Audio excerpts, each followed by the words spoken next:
This is a sad story. A New York father was actually in court. This is the appearance right behind me, facing charges, criminal charges, in the deaths of his twin children, a little boy, a little girl, both 1 year old.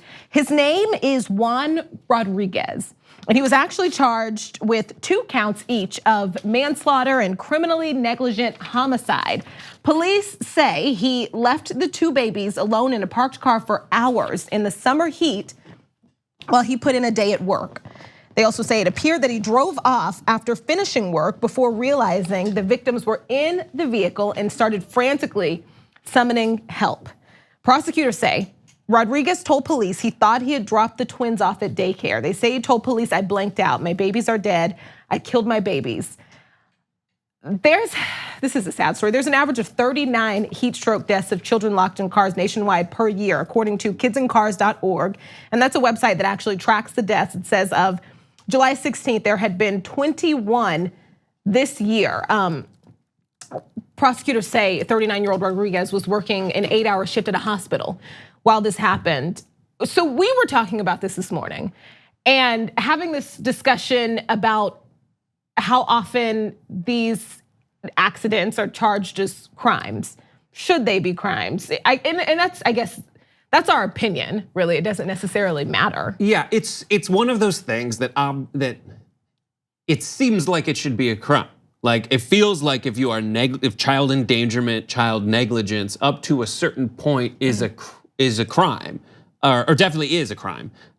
So if you like accidentally throw I guess it comes down to the line between what's an accident and what's negligence. Right. And that's really what you litigate in a court of law. And add to that how terrible a parent who genuinely made a mistake and wasn't acting like with any intent or has no history of negligence to their child, how much you hold them accountable. Right. But like, what do you think? Yeah, for me, I think this is never a crime. And I do think that these things, when somebody dies, there needs to be an investigation, obviously. Yeah.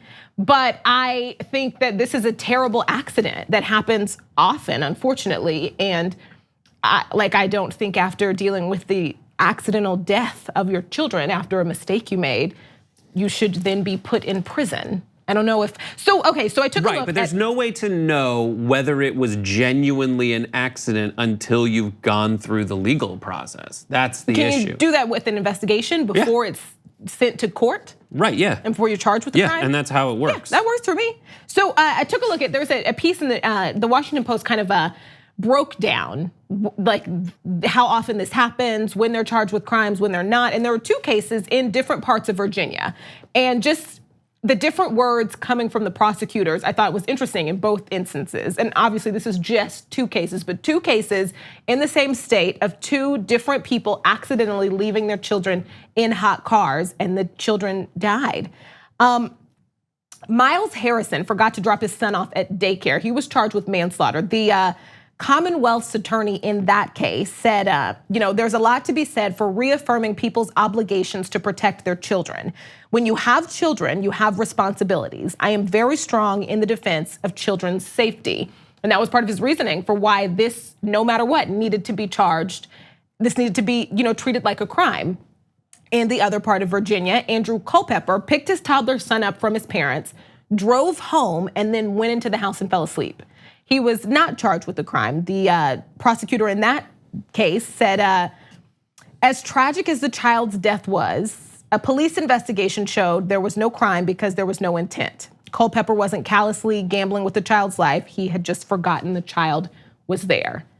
And so it's the same situation. It just comes up to the prosecutor's decision. And it also, from my limited research, varies from state to state. Right. So the variance from state to state in a weird circular way kind of proves that folks really, it's tough to articulate this. And that is the essence of laws. There's laws that are very clearly horrible and have a different intent than what is written into the law, such as like sentencing for marijuana possessions.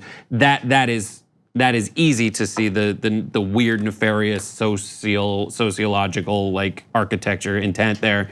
But with this, I mean, Yes, one could say that your punishment, if it was just an accident, is you live the rest of your life knowing that you did a horrible thing, and that's it. It's going to ruin your marriage. It's going to ruin you're going to feel insane amounts of guilt. I mean, people who have kids who die in car crashes where the kid's friend was driving. Those parents still feel an insane amount of guilt. How did I let them go? There was nothing I could have done.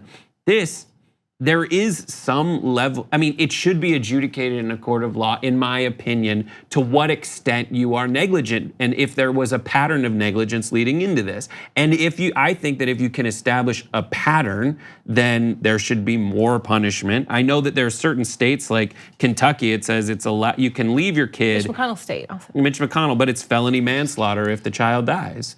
Like, there are these things that get kicked in. It's a discussion of all the way up to like mandatory minimums for things like this, when really there are certain legal shifts that people have tried to do in criminal reform, in criminal justice reform, that allow us to take a step back. Like there's I think there's 3 different ways that they suggest drug sentencing, the triumvirate, I forget what it's called, but there's 3 different sentences, and they allow the judge to be like, okay, what is actually happening? I know this is the letter of the law, but does it seem to me like this was actually an accident? I'm not gonna punish them. I'm gonna dismiss this case. Yeah, it's hard. I think that also when we look at these laws, we have to also remember that we like to put people in prison in this country. The rates that people are put in prison in this country compared to every other country, it's absurd.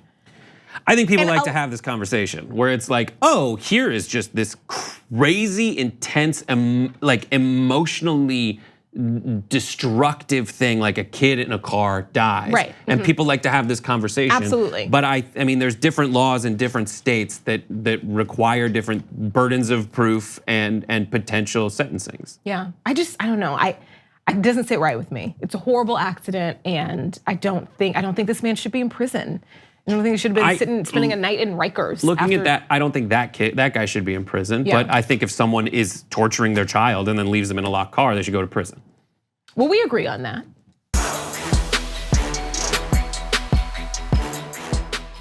Here on the Damage Report, we talk a lot about the big banks and their ways of getting rich off the poor. They saturate the market, but there are other options. And I've got info on a socially and environmentally responsible financial institution that has no ATM fees, gives you cash back on every purchase. They even commit 10% of their earnings to charity. It's called Aspiration, and if you go to aspiration.com/TYT to sign up, you'll get these perks, and that's more money to spend or to save or to spend. Just treat yourself.